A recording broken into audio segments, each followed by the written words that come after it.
Go. Hi, everyone. My name is AJ Rettger. I'm the author of Oathbreaker, and I'm joined here today with Anthony Ryan, New York Times bestselling author of Bloodsong and The Pariah and the Raven's Blade trilogy, or Raven Shadows trilogy, and Raven's Blade duology. So, thank you so much for joining me today. It's truly an honor to have you on the show. Thanks, AJ. Happy to be here.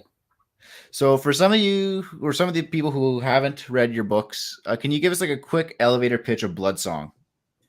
Yeah, it's a epic fantasy charting the life of, the early life of Malin Alsorna, who's kind of my main character, from his days inducted into a militant religious order and the many adventures in Oh, life.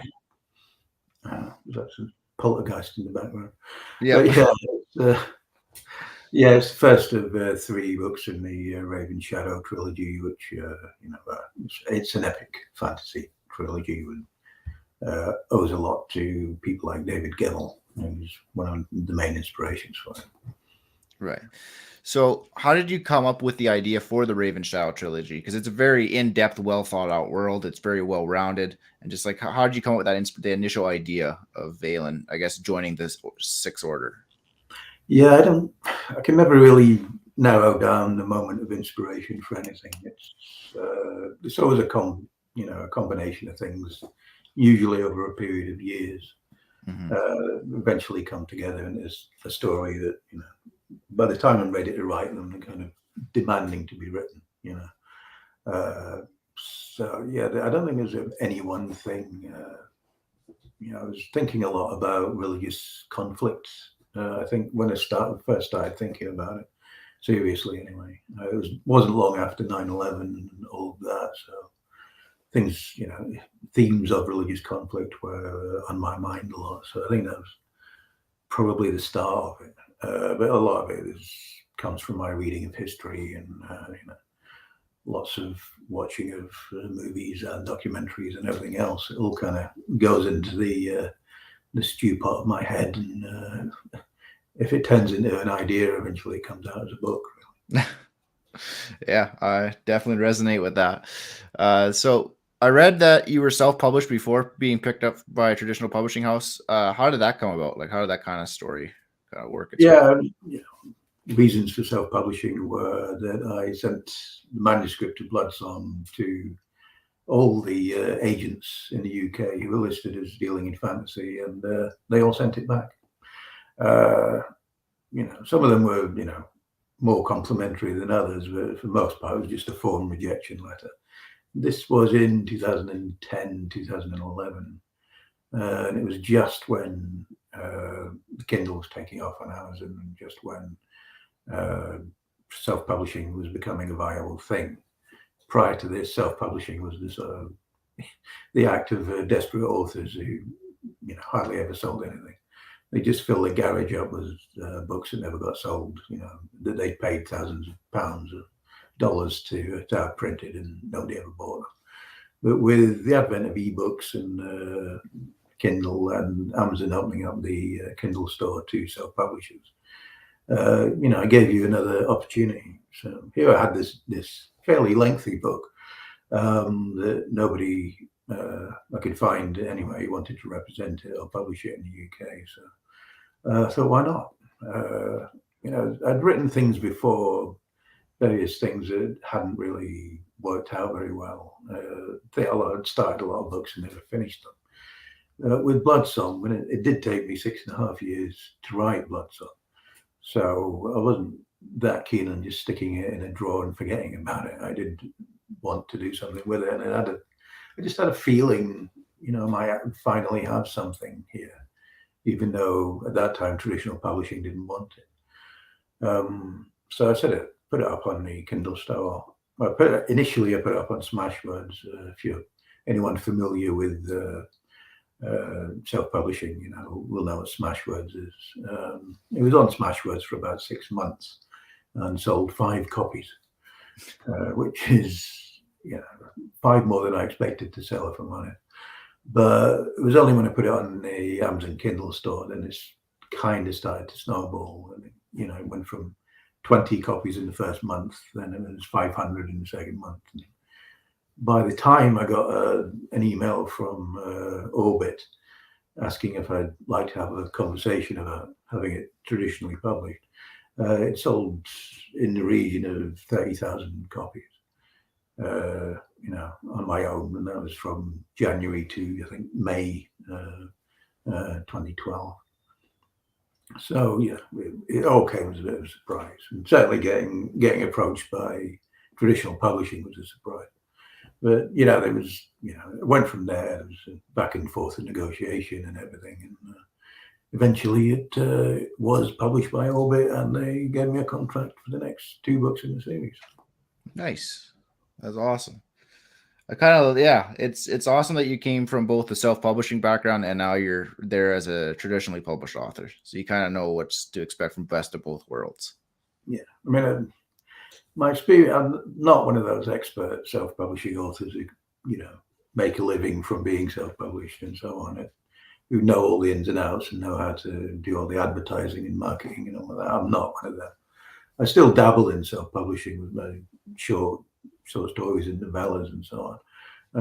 But the idea of trying to go all on my own, trying to do it all myself these days, it's not an appetizing prospect for me. I'm kind of happy to be traditionally published.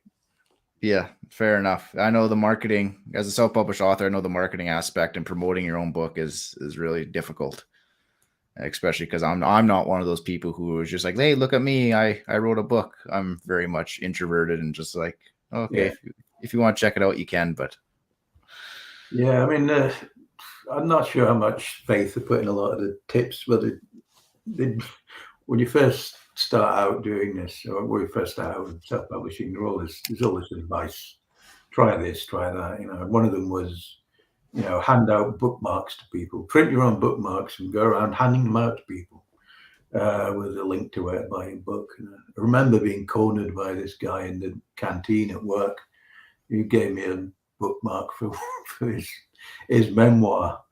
He'd written a memoir about, frankly, doing a boring job as a civil servant for 20 years. And, it was just this moment of embarrassment. It was like a Ricky Gervais sitcom, and I'm not going to try. I'm not doing that.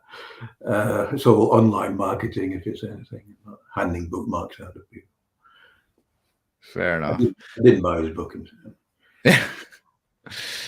So besides David Gemmell, I hope I'm pronouncing that right. Or is it Canadians often pronounce it as Jamel, but I think it's Gemmell in British. Okay. So besides him, who are some of your other biggest influences as a writer? Or is he like the main one? He was and still is for a lot of reasons. But yeah, I read a lot, as most writers do. I read across genre. I don't just read fantasy. And others have been, Robin Hobb was a big influence. The Assassin series and the Live Ship Traders, 2 excellent series, I think.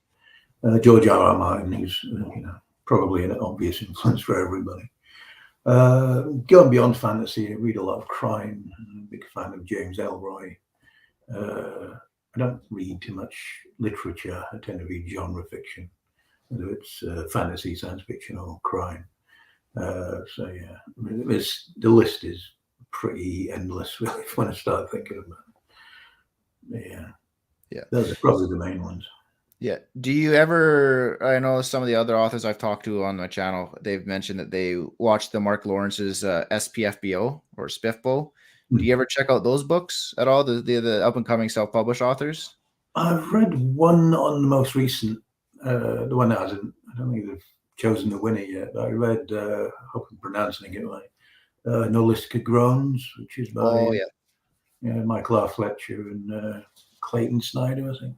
Yeah. No, I thought that was brilliant, actually. That was very original, very sort of fresh take on how to do historical fantasy. I haven't quite seen anything like it before. So yeah, I've read one at least. Okay, I had Michael on the show a couple weeks ago, maybe a month now, and yeah, he really psyched me up for that book. It's still on my TBR list, but I got to get to it. I've heard nothing but good things. Yeah. Well, I'm hoping to write a sequel. Yeah, hope so. So where do you stand on the trope debate? Are they a good thing for authors to use, or are they more of a crutch?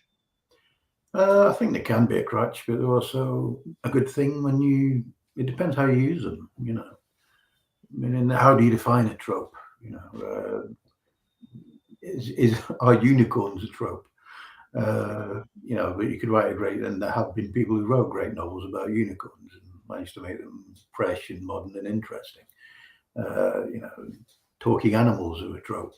But Alan Dean Foster did a great series, the Spellsinger series, which is all full of talking animals. You know, it's certainly one of the best series I've ever read, I think. So it's how you use them and what you do with them. And personally, I don't mind tropes. I don't subscribe to the idea that every new fantasy novel has to be, you know, a great reinvention of something no one has ever seen before in the world ever. We're always building on what came before, I think. I don't see any problem with it myself. Yeah. I'm happy with it. I think from the reader's perspective, they're often reading for the tropes. That's what they want. Yeah. Right. Yeah. I had a conversation. The last guest on my channel was Ryan Cahill, who wrote the Bound and Broken series, starting with A Blood and Fire. And yeah, he basically said tropes are what make the genre. Tropes are very much, you know, you read, like you said, you read fantasy because you're expecting those certain characteristics and stereotypes to show up. Yeah. I'm not a believer in pandering to reader expectation, but with the same token, they do come for certain things. I mean, if you are lucky enough to write those certain things, then you know it's all well and good. I think that when it comes to reader expectations, where I draw the line is I don't want them to. When it comes to what happens to the characters, when it comes to the plot is always mine. You know, I don't change things just because I don't think readers will like it. Especially when it comes to killing characters off and so on. Yeah, if it's time for them to go, it's time for them to go. You know, sometimes readers don't like it when you do that, but as the author, you're the final authority, or you should be. Right. And I think that's a good sign if the readers are like, no, I'm really upset that you killed off a character. That means that they were attached to them. Because I've had people say, like, I didn't care one bit that so and so died. And I'm like, oh, that's not good. But I've also had people come back and say, oh, you know, I can't believe you killed off this character or that character. So I must be doing something right. And I know certainly in your books, I don't want to give anything away, but when certain characters perished, I audibly went, oh shit. And I've surprised myself over the years.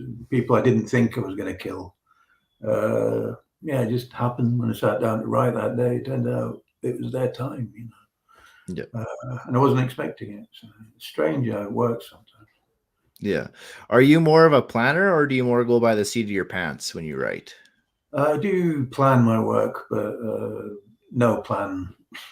To use a military adage, no plan survives contact with the enemy. And you know, when you actually sit down to write, you will always come up with better ideas as you're writing than you were when you were planning, in my experience. So the plan always changes. No plan I've ever written has corresponded exactly to what I've ended up writing when I write the book. So it always changes. But I find I need it, and it's mainly useful for structure.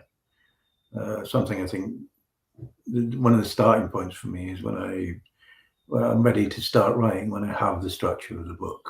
I know how it's the overall shape of it. I'm always trying to achieve that when I'm planning. And once I have that, I'll start writing. And so structurally, it conforms to the plan, but the details never do. Right. So you have like kind of the skeleton, and then when you get down, put pen to paper, so to speak, that's when you flesh everything out. Yeah. Yeah. Okay. Fair enough. I'm the same way. I kind of just get the overall mental picture of like where I want to go with the story, and then I just write, And then once I'm writing, I'm like, oh, this is a cool idea. Oh, this is a cool idea. And I just start zigzagging. Yeah. Yeah. Do you have any advice for new authors, like who are trying to self-publish or trying to go the traditional route? Like, what would be your one word of inspiration to them, or not inspiration, but advice? Start. The best thing you can do if you want to be a writer is to start writing. Having an idea for a book is all well and good, but it's until you write it, it's just an idea. And worry about publishing it and worry about getting an agent and all of that when you've actually written it. That's mainly my the hardest thing to do is to start writing, and the second hardest is to finish what you started writing. A lot of people start books and never finish them. I was the same for quite a while. Learning to finish was a skill I had to learn. It's part of the writer's skill set, and it's one of the reasons I do plan my work, because I won't start unless I have an ending. Right. So yeah, if you want to be a writer, you have to write and you have to start writing. And I think, except going in, it's going to be a long apprenticeship. You can't expect to sit down and write a best-selling hit novel out of the gate. I know some people have, but they're exceptions to the rule. The rule is it takes years. And I wish it didn't. We wish it hadn't taken me years to write something that was worth publishing, but it did, because that's how it is. It's a long road to hoe. It's you're climbing a mountain basically. When journey of 1,000 miles starts with the first step. So if you want to write, you have to start. Right. And then I have a specific question about Bloodsong. I have my copy right here. The ending I felt was kind of rapid. Did you plan it to be part of the series when you finished it, or did you were like, this is I did want to come back to it. I did want to write more in that world. One of the reasons it's not in first person is because in the next books I wanted to explore other points of view. And it would have been too jarring if it had been a first person first volume. And the second and third volumes aren't in first person. It just wouldn't have worked. But yeah, I did always want to write sequels, and there were plenty of threads at the end of the first book to pick up and run with. Right. So I guess my question, or another question that I thought of, would be, did you kind of like have everything, like when you planned Bloodsong and you had the ending, did you know what the sequels are going to be, or did you have to come up with that storyline and that skeleton afterwards? I had a broad arc. I knew there was going to be a very big war that was going to dominate the next two books. And I knew roughly most of the cast of characters that was going to appear in the next couple of books. But I didn't know the details. I didn't know exactly who Reva was, for example. I didn't know exactly what was going to happen with Lerner.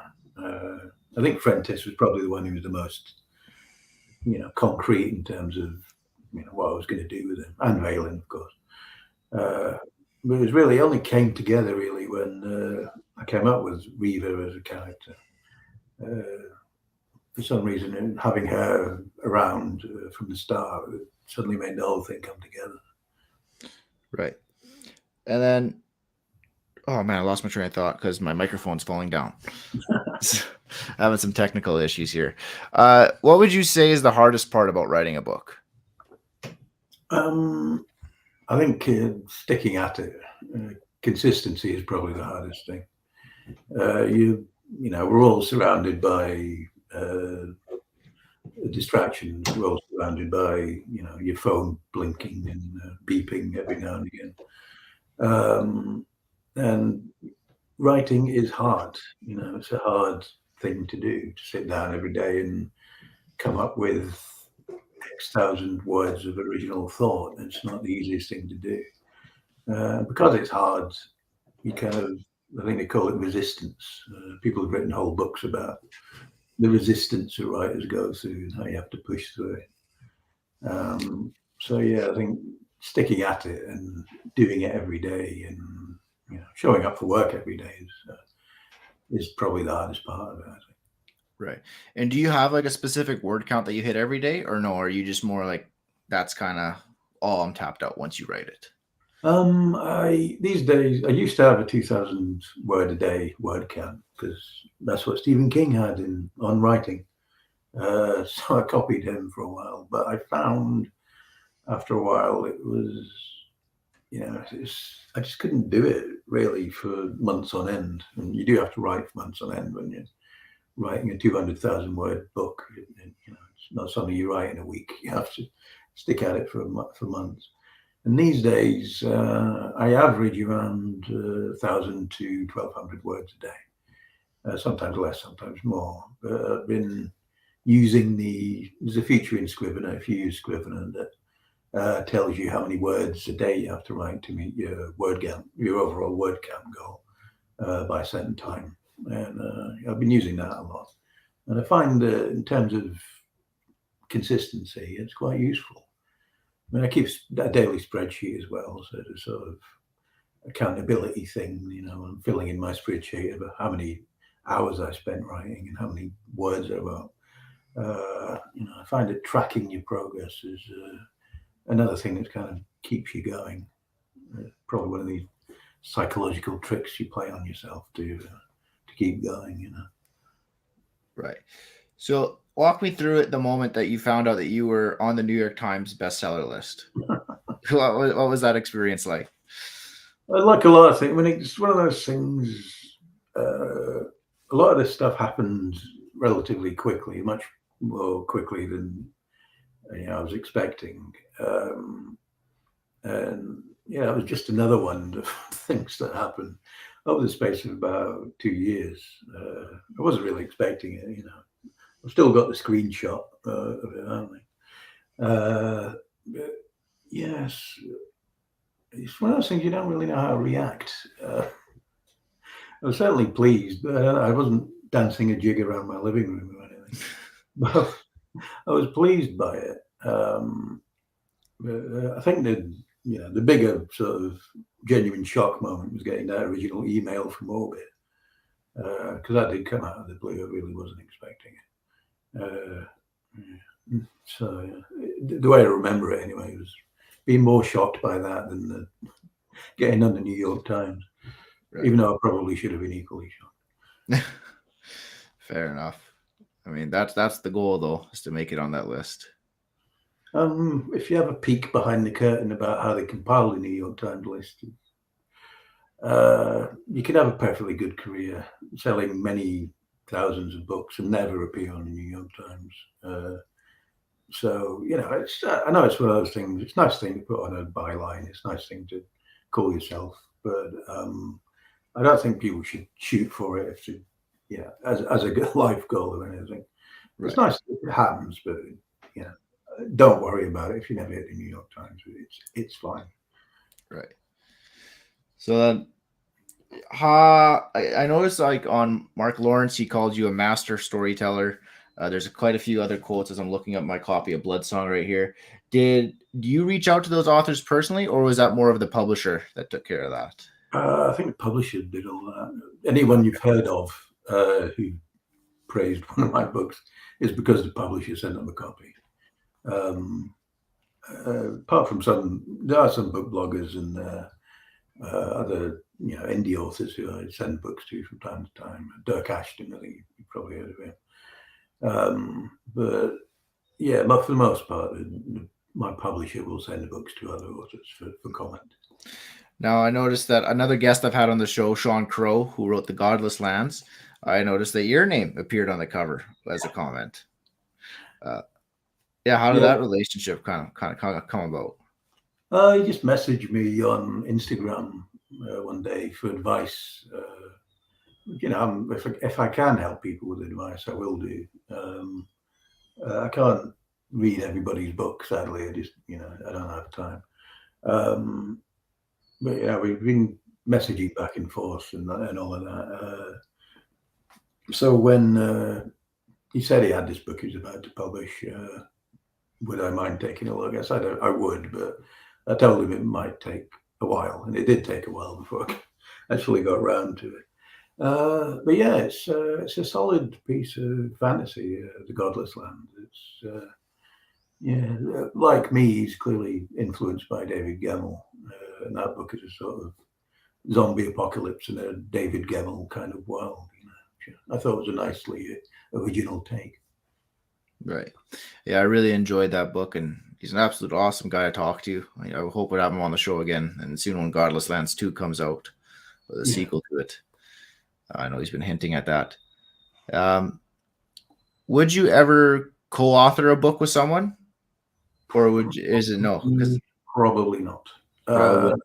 I think I'm too much of a control freak.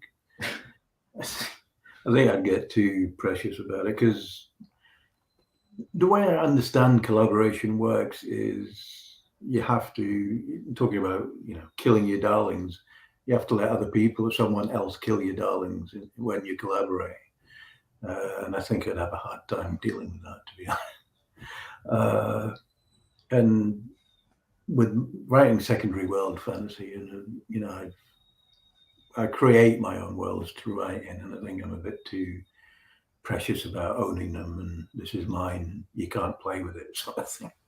I think I'd probably be a bit of a nightmare to work with as a collaborator. I mean, who knows, maybe one day the right thing comes along. I'd probably want it to be set in the real world rather than a world I made up. Right. And that seems to be the general consensus, which makes me just like absolute mind-boggling how Michael Fletcher and Clayton Snyder were able to work together. But we got a comment from Caitlin. Great chat so far. Bloodsong is the reason she didn't give up on her dream to becoming an author when she was a teenager. So she thanks you for a wonderful and inspiring story. Thanks, Caitlin. It's weird, and now getting emails and stuff from people who read it when they were teenagers, which seems strange, but it's, it came out 10 years ago. So yeah, it makes sense. People have since grown up who read it when they were young. So it does. It's always a kick to hear from people who find that inspiring. And then, would you consider your work more of epic fantasy or dark fantasy, or even dare say grimdark? Most of my work doesn't really veer into grimdark. I mean, the most recent series, Covenant of Steel, which starts with the Pariah, is the most grimdarky thing I've written. But even then, I don't think it's up there with the grimmest grimdark. Most of the rest of my work is epic fantasy that has dark fantasy elements to it. But sometimes it does get full on in terms of the violence and so on. But I don't think it could really be classed as grimdark for the most part. But yeah, I don't get hung up on labels too much. I don't mind whatever people want to call it, as long as they read it. Whatever label you want to put on it is fine with me. Right. That is fair enough. Speaking of the Covenant of Steel, can you give us the elevator pitch or kind of the rundown of like what that series is going to be about? Yeah, it's what I call my unashamed medieval fantasy. Where it is a bit of a cliche setting your alternative fantasy world in a sort of medieval state of development, but the story as it developed in my head with the usual very long gestation period, it just made the most sense being a medieval world. And I've been reading more about the medieval world and real world medieval history, especially the 100 Years' War and Joan of Arc and all of that.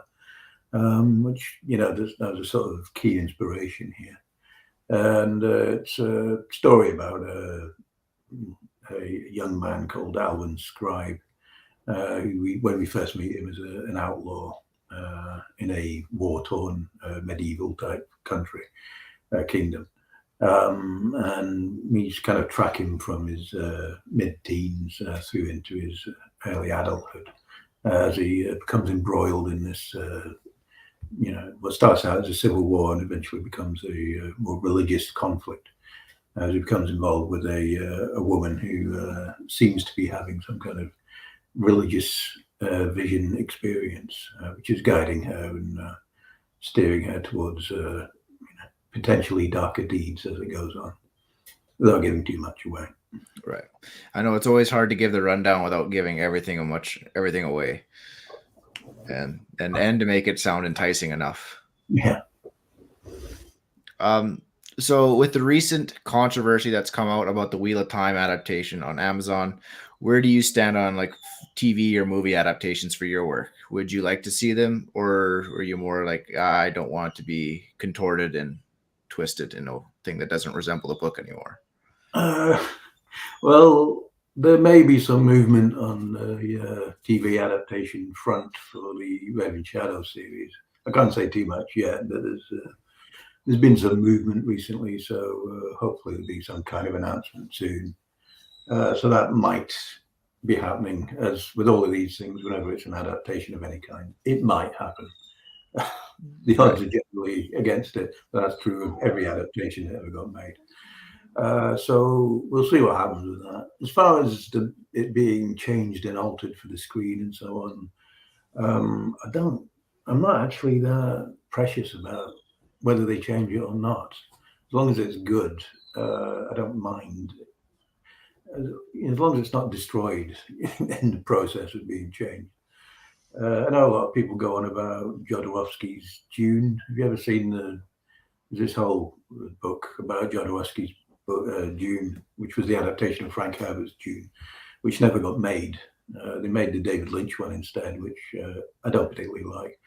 But there's this, guy Jodorowsky, who was a famous, I think, Polish director, who was going to make it first, and some of the ideas that he came up with in the adaptation were absolute bonkers. I mean, Dune is a bit of an avant-garde text anyway. But what this guy was going to do with it was just really out there. And, it might be sacrilege to say this, but I'm kind of glad they never made Jodorowsky's Dune, because I think it would have been terrible. In terms of an adaptation, where they just veered so far away from the source material, it was meaningless even having the source material, which has happened over the years. For my own work, as I say, I don't mind. You have to recognize that it's a different medium. Right. Movie, TV are not books. Books are books. TV, movies, they're different mediums. Well, you can't just take a book and recreate it in every exact detail and put it on screen and expect it to work, because it won't. There've been some adaptations which are, what they call faithful to the book. But when you take a closer look at them, they made a lot of changes. Lord of the Rings, for example, which is probably the best adaptation of anything ever, I think. But they made a lot of changes to get it to work on screen for a modern audience. A lot of things got ditched, a lot of characters got rewritten, characters got changed and so on. But it worked. At the end of the day, they had 3 brilliant films out of it, which, as a fan of the book, I don't think you could really complain about. Right. And then, yeah, speaking of different medium, I'm interested to see how the Blood Song would translate onto the screen. That was a really interesting concept in the book. Without giving anything away, I would love to see how that actually gets transferred onto the screen in a more visual medium. Yeah, I wouldn't want voices in his head or anything. Don't think that would work. But yeah, I'm kind of curious to see how it would work myself. I'm also glad I don't have to come up with it. Someone else will write it, hopefully. Yeah, yeah. The writer room will definitely carry the load of that. Do you have a favorite character in Blood Song? Like, I know everyone's kind of partial to the main character, but is there like another character that stands out to you that you hold really near and dear to your heart? I always like Vernier's. He's the chronicler that Valen's telling his story to. And probably of all of them, I probably find the most to talk about with Vernier's more than any others. I think I always like Lerner. She's not that much of a reader favorite, but Lerner I think I'd be able to talk to, but I don't think I'd want to get too close to her. Yeah. And then how did you come up with the idea of Vernier's account and then Valen's account? Because like there's some times where Vernier's account is contradicting what Valen, or I guess the true story, and that's just the nature of the beast. How did you come up with that? Because that was a really interesting kind of perspective to add to the book. I always like the idea of the unreliable narrator, but it's slightly inverted. Oh. Reliable narrator to Vernier's, but we don't actually hear what he's telling Vernier. We get to get the whole story. Verniers doesn't, So in that sense, it's a kind of inversion of the unreliable narrator, which I thought, was perhaps a new thing to do with it. There's also a bit of a commentary on history. We are reliant with history, especially ancient history, on what accounts were left by people, whether they bothered to write anything down or tell anyone about what they'd seen or done or anything. And eyewitness testimony is inherently unreliable. And our view of history, because we're relying on these testimonies, our view of history is probably all doomed to be incorrect. The most we can do is make a fair guess based on the available evidence. So yeah, it's with my amateur historian's hat on, that's probably what I was trying to say with it. Right. And then did you do a lot of research prior to Bloodsong, or did it mainly all just come from the mind and through the heart? I did research around, how people fought battles in the pre-gunpowder age and all of that kind of thing. I'd read a lot about it anyway, so there was a lot to draw on already. I didn't do a hell of a lot of other research, except with mechanics of how things worked. And, there's in the third book, in Queen of Fire, there's a flamethrower, spoiler alert, which is based on Greek fire, which was a real thing apparently with the Byzantine Empire came up with a genuine flamethrower somewhere, I think around the 11th century. No one exactly knows how they managed to get it to work, but apparently it was used in battle. So I read up about that, and some people have made some educated guesses about how it worked. So I was quite happy to rip them off.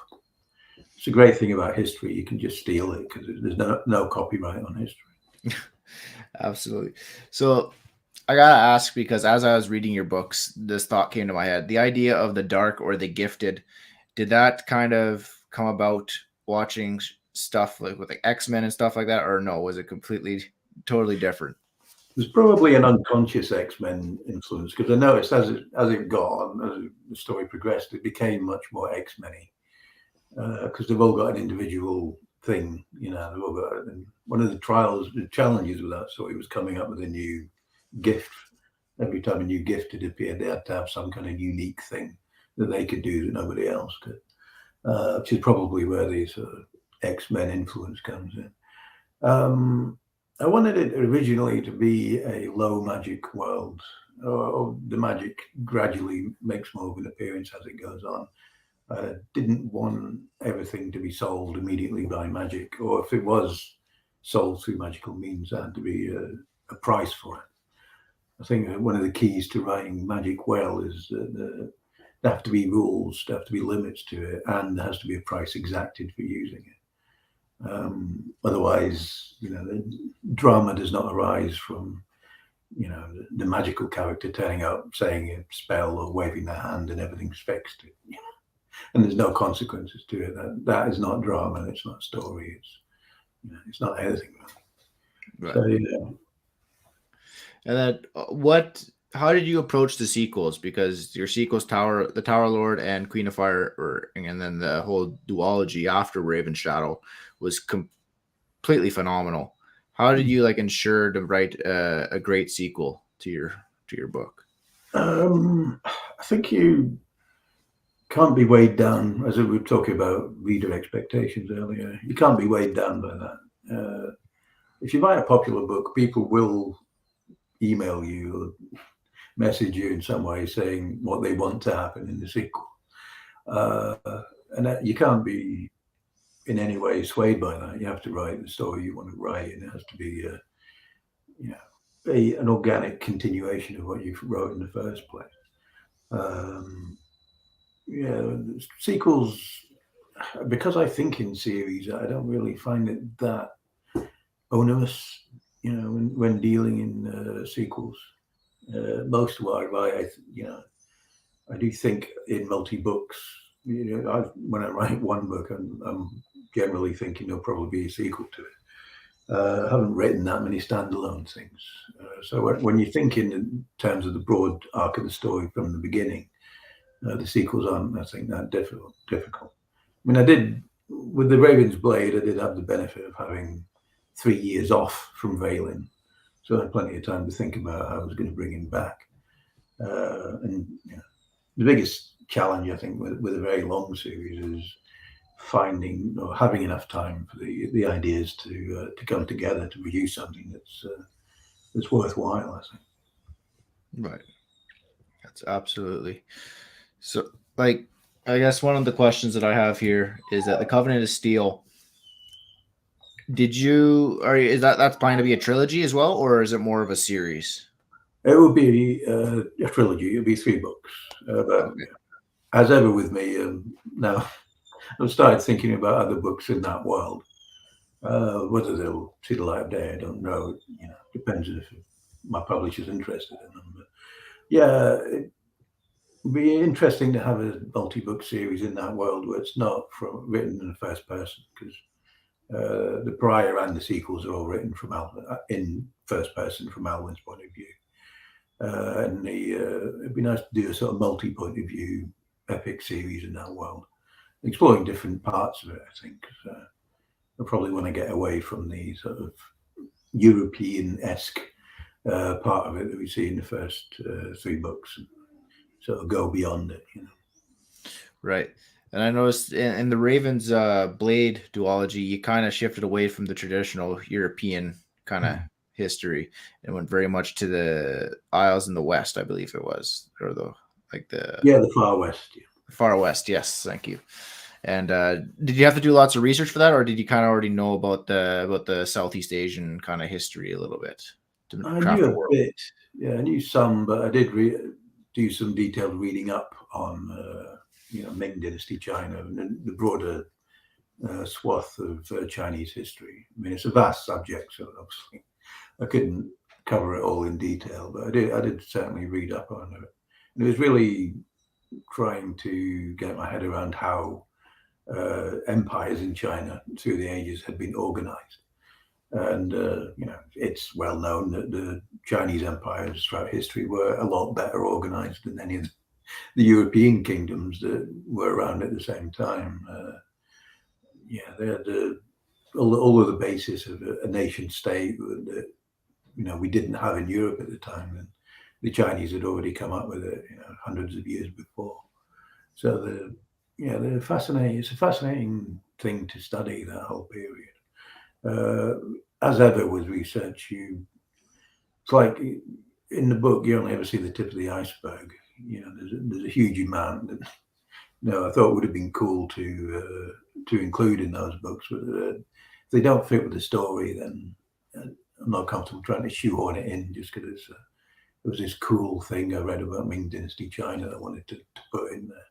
You always have to take what you need from the research and not try and show off with it. I think just so people know that you've done your research. That I think defeats the purpose for a fantasy novel. Anyway, your purpose in writing a fantasy novel is to tell the story. And for me, that always comes first.